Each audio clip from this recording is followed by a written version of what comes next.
Alright, hello everyone, this is Crota giving you Game 3 in a series between Happy and Nerchio. Game 3 taking place on a Zerg favored map. Let's start playing, good luck, have fun. On a Zerg favored map, Shakuras Plateau. It is a Zerg favored map just because of the easy expansion that you have over here. I'm just right outside your door. It does have 8 mineral patches. This is the most up-to-date version most up-to-date version of Shakuras Plateau. Almost forgot the name of the map. And we have Nerchio spawning here as the red Zerg. Wow, just drank a bunch of water and apparently a lot of air with it. And Nerchio spawning as the red Zerg on the bottom right-hand side of the map. Meanwhile, Happy spawning on the top left-hand side as the yellow Terran player. Now, because of this front door build here, I'm expecting Happy to perhaps try to work off of one base play for just a little while longer. He's not going to do any quick, fast expansions, at least not before the 4-minute mark of the game.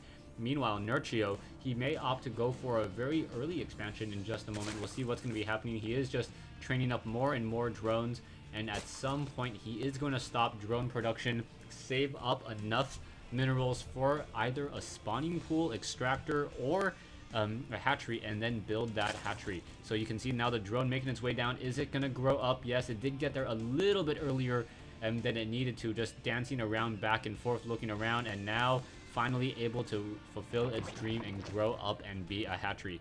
So Nerchio's hatchery will come into play at about, I would say, the 3-minute 40-second mark, as a drone also on the move out in order to do some scouting. SCV now wandering across the map will be able to quickly head up into this location here, see that there is no one there. It's probably just going to try to stop right here and then move along its merry way. Meanwhile, an Overlord now slowly starting to fly off onto this direction here, as we already know, Nerchio already knows that it is not going to be a south side spawn here on Shakuras Plateau. We are getting a standard front door seal though, so it is going to be a standard front door seal, and a drone getting picked off and cut off in the corner. I believe that drone will get taken down.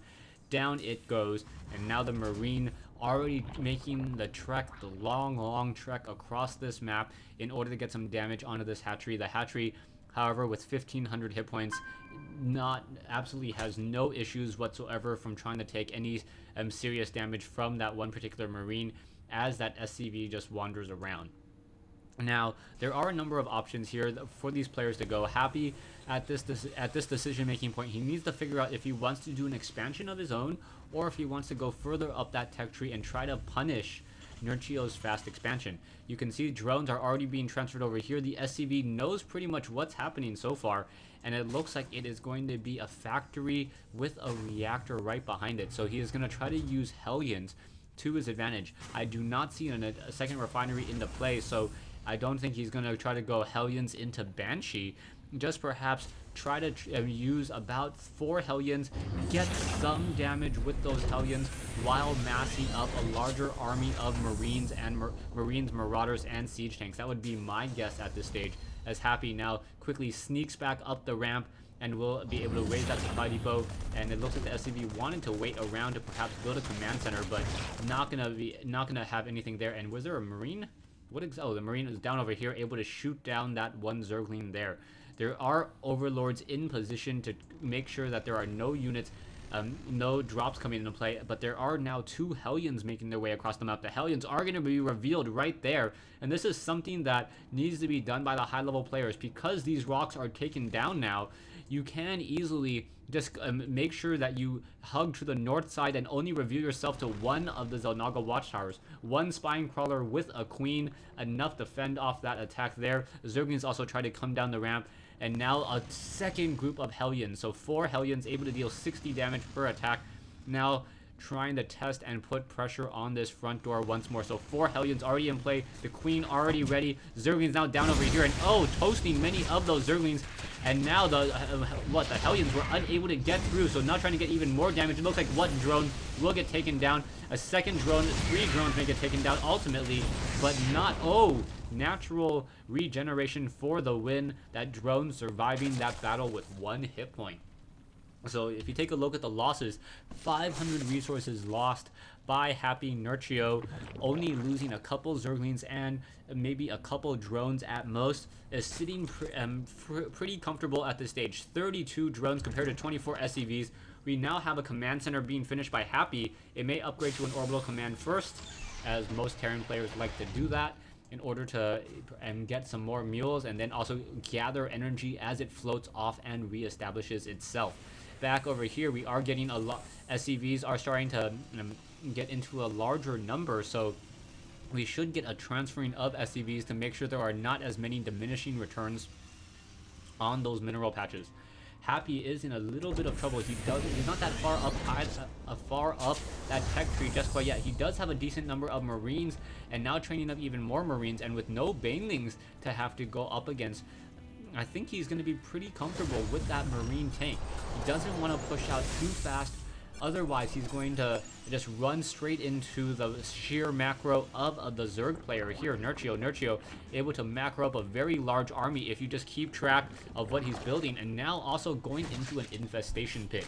Infestation pit, obviously 4 infestors, pathogen glands plus fungal growth, deals a lot of damage towards Marines. If you can catch Marines and tanks while they're transitioning, a lot of damage is to be had. We are now getting those roaches moving out. Nerchio looking to establish another hatchery here at the 3 o'clock low ground expansion, I believe. It would be a little bit too far to try to establish an expansion here, especially when you know your opponent has spawned on the north side. You never want to expand too close to your opponent unless you must. Any drops would just be able to come in here, and even if it was normally going to try to drop over here, can just stop short and then drop into this location and destroy it. There's that pathogen glands, which I was mentioning just moments ago. As soon as that pathogen gland, I believe, is at 30 or 40 research, he will start trying to train infestors as well. As infestors built after that point will come out with 75 energy, and that's exactly what you want for your infestors. Zerglings are on the low ground, a very weak creep tumor highway now being spread out. The only reason why I call it weak, even though it does spread across a large portion of the map, is that it's not multiply reinforced. As soon as one of those creep tumors go down, it is gonna recede very, very quickly as Marines now on the move. That was an interesting maneuver there, where the Marines more like elevator drops. So it picked up units and then dropped, and then it walked across that distance and then tried to do it one more time. We are going to get a medevac now on the move. It should unload its cargo and then try to continue to move along its merry way. And if it just tries to drop, it is going to have a very, very difficult time, as there's already roaches in position. Marines now unloading up on that high ground there, and as they do so, they're gonna have to fight against a very strong force of roaches and Zerglings. So the roaches now trying to make their way in. The Marines already getting some damage in, and it looks like, yes, a very nice hot pickup there. Gonna now drop to the low ground instead. Roaches now sticking there, and now there are also units still up on the high ground. So very nice play by Happy and by Nerchio. Nerchio wanting to make sure he doesn't play hopscotch with those one particular group of units, and now an Overlord now going to get shot down by a group of over-energetic Marines, and now get carried off once again. So the medevac just returns home after killing one Overlord, does even up the resources lost just a little bit, but there is still a very large income difference. 2,000 versus 1,000.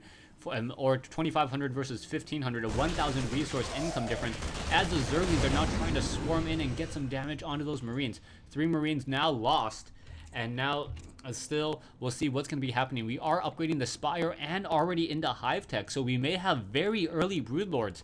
Hive Tech and Spire, and perhaps training up those Corruptors and then going into a Greater Spire. We are already at double gas over here. Needs to transfer some drones over, as he is going to be behind on gas if he does try to go for Broodlords. Broodlords are very expensive. In addition, he also went a lot of Infestors. So Infestors are also very, very expensive units as well. Siege tanks now blasting away as Happy establishes his third base. So the Terran player using Marines and tanks and slowly expanding into his opponent's side of the map. This may be upgraded to a planetary fortress, as it is in a more offensive forward location, and it will get attacked very, very often. You can see roaches and infestors down over here. The infestors now have enough energy for 2 fungal growths, so that is going to be enough to deal a lot of damage towards these marines and tanks. Fungal growth dealing 48 damage towards siege tanks, 36 damage against marines, 48 damage against marauders.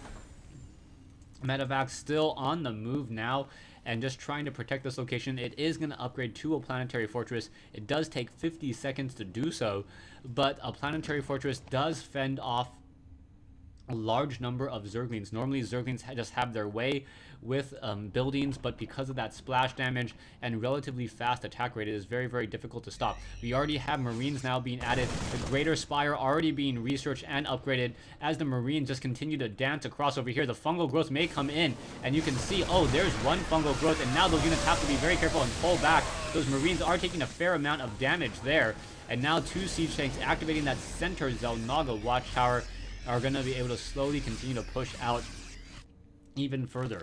There is still a lot of infestors. Those infestors now nearing maximum energy. Only one of them is sitting at, I believe, will have 75 energy in just a moment, as Marines now stimming their way through. Zergling's going to get quickly shot down there. Another Overlord going to get cleaned up, but the Zerglings are going to just run up that ramp and try to get some damage back over here. We do see some siege tanks now blasting away, and that's going to get a lot of damage onto many of those roaches.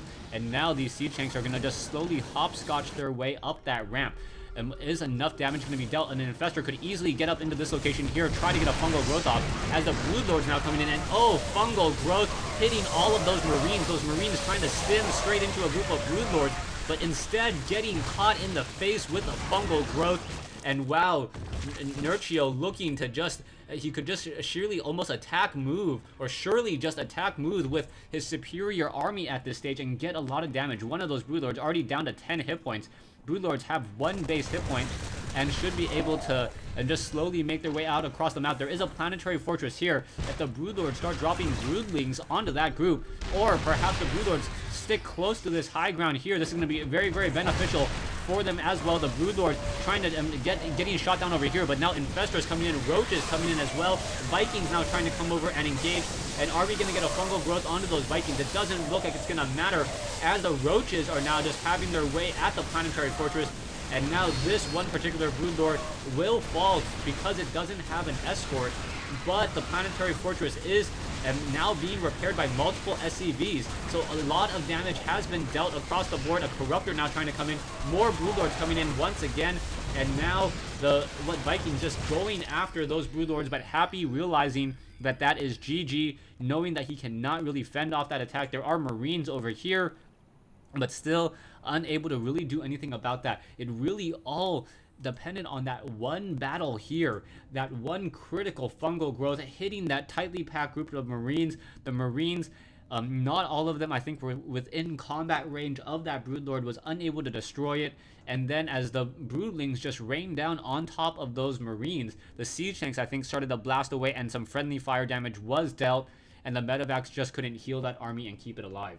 Thanks for watching. Thanks for listening. Hope you guys enjoyed this game between Happy and Nerchio, Game 3 in this series. Stay tuned for Game 4.